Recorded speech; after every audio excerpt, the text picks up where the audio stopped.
The return to normal timetabling will assist the sector to intensify its implementation of the recovery plan. Umphathiswa wemfundo esiseko unkosikazi Izimvo Zababukeli uthi izikolo zikulungele ukufundisa ngokupheleleyo. When I go to the school, they say I'm fine. I did not fail my modules, but NSFAS couldn't pay. Abafundi kumaziko aphakamileyo bavakalise ukungaxoli ngokulibaziseka kwenkxaso-mali yabo nesuka kwi-NSFAS. Botani Mzontsundu kwindawo ngendawo nikuzo sithi yamkelani uvimba wethu ngokuhlwanje. Umphathiswa wemfundo esiseko unkosikazi Izimvo Zababukeli uthi izikolo zikulungele ukufundisa ngokupheleleyo. Ethetha kwinkomfa nonondaba namhlanje ePitoli, umphathiswa uthi abafundi bazakubuyela bonke kumagumbi okufundela ukuqala ngomso ukuphelisa ukutshintshiselana ngeentsuku. Uthi isebe lakhe likwingxoxo kunye nesebe lezimali ekubeni lixazulule imiba yeziseko ezingekho mgangathweni abajongene nazo phakathi kwengxaki abanazo. Bazakubuyela ngokupheleleyo abafundi kumagumbi okufunda ukuqala ngomso. Inkqubo yokufunda yaphazamiseka ngo-2020 ngethuba kuqala ukunyuka amanani olosuleleko intsholongwane icorona kweli. Umujerha uthi ukubuyela kwabafundi ngokupheleleyo kuza kuncedisana nesebe lezemfundo. Return to normal timetabling will assist the sector to intensify its implementation of the recovery plan. The learning losses incurred in the past 2 years are indisputably devastating. At the basic education level, last week, we resolved that the sector will need to be rebooted. Umphathiswa ubongoza ootitshala nabafundi ekubeni bagonyele i-COVID-19. We remain mindful of the fact that COVID-19 is still with us. All of us have direct responsibility to ensure that we prevent the spread of this virus and its variants. Ukuxinana kwabafundi neziseko ezingekho semgangathweni zisengumngeni. Presently in talks with the National Treasury to resolve these matters, taking into consideration that these changes or these challenges, they came before COVID-19. So at the right time, we will provide feedback on the progress and the discussions that we are involved with. Elisebe lithi lidinga malunga ne-1 billion rand ukulungisa izikolo ezibalelwa ngaphaya kwewaka emva kokonakaliswa zizithotho zakutshanje. Kanti ke abantu baphefumle kwiqonga lethu le-WhatsApp ngalomba. Siyancomeka kakhulu isinqumo somnyango wezemfundo ukuthi abafundi mababuyele noma babuyiselwe bonke esikoleni. Lokho kubukeka kuzodlala indima enkulu ekuthenini abafundi bakwazi ukuthi bafunde baphinde futhi baphusha izifundo zabo ngendlela eyizo ukuphakamisa imiphumela emihle ezweni. Manje nami ndiyamnqinela abantwana mababuyele njengesiqhelo ezikolweni. Noko le corona ingathi ayisombethanga kakhulu ngoku. Cha baqinisekise uba izikolo zikulungele ufundela abantwana. Bangafundela ebuqhayibeni abantwana bethu. Sikushayela ihlombe lokho kwenziwe ngongqosho kuhle kakhulu. Ingane ivuke ihambe esikoleni zonke insuku. Indaba yokulazela ilala vuka kusasa ziyavuka kubusa ivuka. So siyabonga ke ngongqoshe uma usubona nawe ukuthi kufanele ukuthi ingane ayibuyele esikoleni ngokuphelele. Sikubongela kakhulu lokho siyafisa futhi ukuthi niyasemavasithi zingafundi online zibuyele nje zihlale emaresi sibuye kuseni si-attend iclass. Sasazi siyavuya into yokubana izikolo zibuyele esiqhelweni abantwana bafunde full time. Kodwa ke isekhona ingxaki ekhoyo because incwadi zokufundela azikabikho, ezi zokubhalela qho zona azikabikho. Andithethe nge-textbooks ingasike umama u-Angenza angekhe azame into yokubana zonke izixhobo zokufunda zibe khona. Ndisiqhobele izandla isigqibo esithekethwe lisebe lezemfundo so into yokokuba abantwana mabuyele esikolweni njengesiqhelo. Noko ibingekho ntle into yokokuba abantwana baye esikolweni babane bengayi ngoba kaloku ixesha belichitha esikolweni belincinci kakhulu.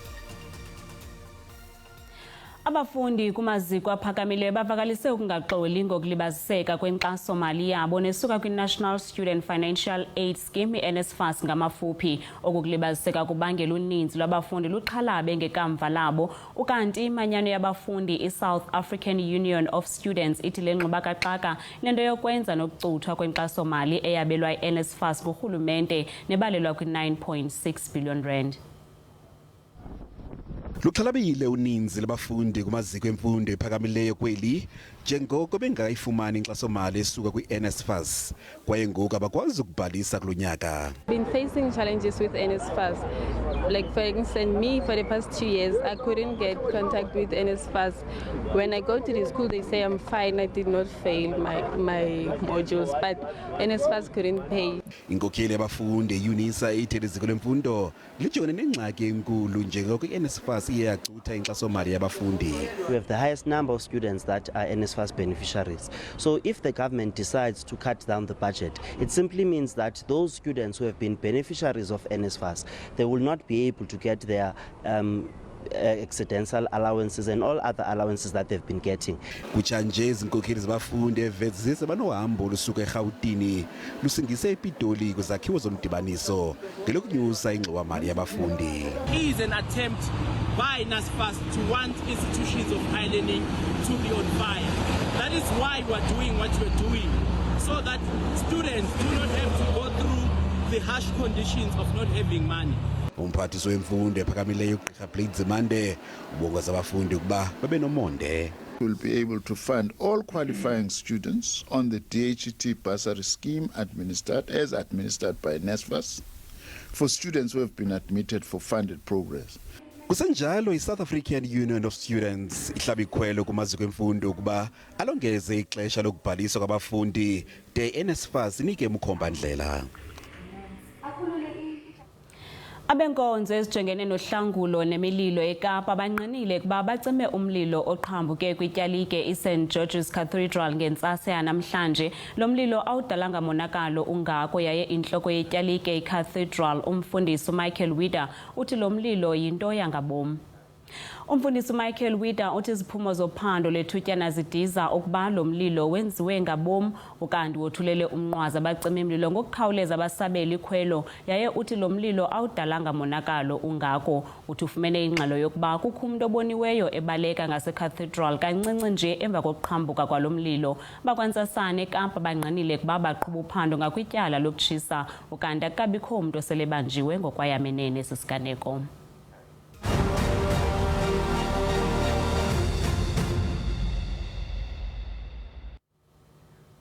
Kanti Amaqel'ezopolitiko aphefumle ngesiphakamiso sekomishoni yezobulungisa.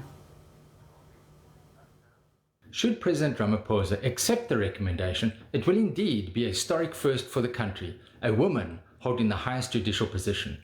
She has shown herself to be very capable of running the very busy Supreme Court of Appeals and can bring that same expertise to the Constitutional Court to ensure that justice is accessible and that the independence of the judiciary is protected. We understand that the JSE has nominated Judge Mandisa Meyer, and we feel that she will make the cut. However, when we had to write to the President, I wrote to him that we could not pick up from the CVs any experience and understanding and application of African jurisprudence. Ukwazile ukubonisa ubukhali nokugqwesa njengenkokheli ephuma izandla. Inkokheli enesakhono sokulawula kwisigaba sehlabathi. Ulwazi athe waluveza ngobungcali kwezomthetho lubonakalise ukuba ilizwe loMzantsi Afrika lingasezandleni ezilungileyo phansi kwesikhokelo sakhe. Kuthi xa kufikwa kwisakhono sokubhala izigwebo nathe wazibalula ngokubhala ezifikelela kumakhulu ngamakhulu nezinye zazo azibhale ngolwimi lemveli isiXhosa yenze lonto sibe nethemba lokuba phansi kwesikhokelo sakhe ilwimi zemveli zakuba nendawo nazo kwiinkqubo zobulungisa kwilizwe loMzantsi Afrika. For the first time in the history of our country, a woman was recommended to become the Chief Justice of our country. But sadly, the entire process was bedeviled by political agendas, vicious attacks on individuals. This brings a lot of questions on the process of selecting and recommending the best and proper person for the job. And we appeal to the President that he should appoint the best person based on the best qualifications and merit. The chief judge, in the end of the day, must feel that he or she is appointed in that position because they are the best person for the position and not because of the fact that they are from a specific gender. Of all the contestants, Judge Maya has demonstrated that she is the most suitable candidate because of her experience. And our firm view is that her recommendation has got nothing to do with the color of her skin or her gender. It is merely because she is competent and has got an impeccable track record in the judiciary and the justice system as a whole.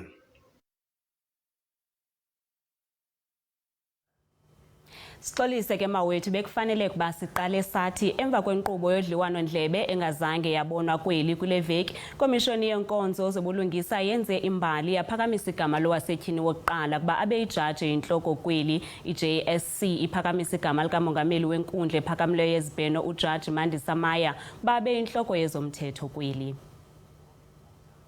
uJaji Mandisa Maya nguvula indlela kwezomthetho ubukhulu becala ube ngokuqala kwabasetyhini ngomnye wabokuqala kwabasetyhini kuba ijaji kwinkundla ephakamileyo yaseMpuma Koloni waba ngokuqala kwabasetyhini abamnyama ukungena kwinkundla ephakamileyo yezibheno waba ngokuqala wasetyhini ukuba ngusekela mongameli wejaji zekamva waba ngumongameli wokuqala wasetyhini wenkundla ephakamileyo yezibheno. Kwakhona kule mpelaveki wenze imbali ukuba avavanye ze kuphakanyiswe igama lakhe ukuba abe yinqwayiqwayi kwezomthetho kweli ukuba uyatyunjwa iya kuba ngokuqala wasetyhini ukuba abe yijaji eyintloko kweli. The constitution is very clear that the Judicial Service Commission is making a recommendation. What is notable is that we are not even the only body that he consults. The Constitution says after consultation with the JSC and leaders of political parties represented in the National Assembly. So he's clearly not bound by either what we recommend or what those leaders of political parties recommend. Wazalelwe ezilalini eVegisville eMthatha eMpuma Koloni lo vula indlela kwezomthetho ukhule eqinqa wenyukela kumanqanqwa phezulu kwezomthetho kweli. Ijantliziyo labasetyhini uzibophelele kwinguqu. Emva kokuxhuzula imikhalo yolawulo kwinkundla ephakamileyo yezibheno uyiguqule lenkundla yayenye inkundla ezisebenza ngokufanelekileyo kweli nto leyo ezinye ingcaphephe zomthetho zimbeka njengosendaweni ebanzi yokuba ijaji eyintloko. I think if we're going to look at her leadership role, coming in as president of the Supreme Court of Appeal, it was apparently a very difficult court, and there seemed like a lot of work that needed to be done, and certainly in more recent interviews, candidates speak much more happily about the court as a workplace. Icekwa lilele kunomongameli ukuba ulandele iziphakamiso zeJSC okanye utyumba umgqatso wakholwa nguye kusenina njengejaji eyintloko. Igqwetha lomrhanelwa oneminyaka engama-56 obanjwe malunga nokuxhilwa kwenkwenkwane eneminyaka eli-13 yaseCathedral eNtshona Koloni lithi umrhanelwa uvumile kuba uye waxhwila wabulala uJerobian van Wyk kufunyenwe umzimba kwimibhobho ethutha amanzi amdaka endlini yomrhanelwa izolo emva kokuba elahleke ngoLwesithathu. Mama wexhoba uthi amapolisa aphanzile ukwenza umsebenzi wawo kwangethuba. uTrista van Wyk uthi ukuba amapolisa bekhawulezisile ukukhangela umntwana wakhe ngabe usaphila. Uthi andiyazi ndenze njani, inhliziyo yami ibhlungu kakhulu. NgoLwesine ndihlele epolice station imini yonke belinde isigunyaziso sokuqoqa indlu. Ukubuya kwabo bathe ababonanga nto. Kuza kuthathwa incindi yofuzo uqinisekisa ukuba ngokwenene lomzimba ufunyenwe apha ngonyana wakhe obelahlekile kwaye uza kufumana ululeko lwasengqondweni. Igqwetha lomrhanelwa liqinisekise ijelo leSABC kuba le ndoda ivumile kuba iye yaxhwila yabulala lo mntwana. I saw him on Saturday morning at the police cell where he confirmed that the boy's remains that was found at his house was the missing child, and that he kills it. Elgqwetha lithi alikawazisi ngokusesikweni amapolisa ngalomba ixhoba uJerobian van Wyk oneminyaka 13 ugqityelwe ukubonwa ngolwesithathu kwaye kutyholwa ngokuba uye waba iziqhamo endlini yomrhanelwa kukwatyholwa ngokuba umrhanelwa waye wamleqa lo mntwana emva koko wanyamalala umzimba wakhe ufunyenwe kwimibhobho ehambisa amanzi angcolileyo kwindlu yomrhanelwa.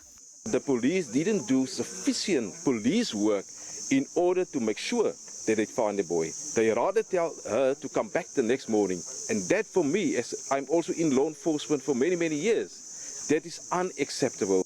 Iinkokheli zabahlali zithi kulahleke abantwana ababini kule ngingqi kwaye abakafunyanwa bafuna kusekwe uphando olukhethekileyo ngezi ziganeko. Igqwetha lomrhanelwa lithi umrhanelwa akazimiselanga ukufaka isicelo sebheyili xa evele enkundleni ngomso.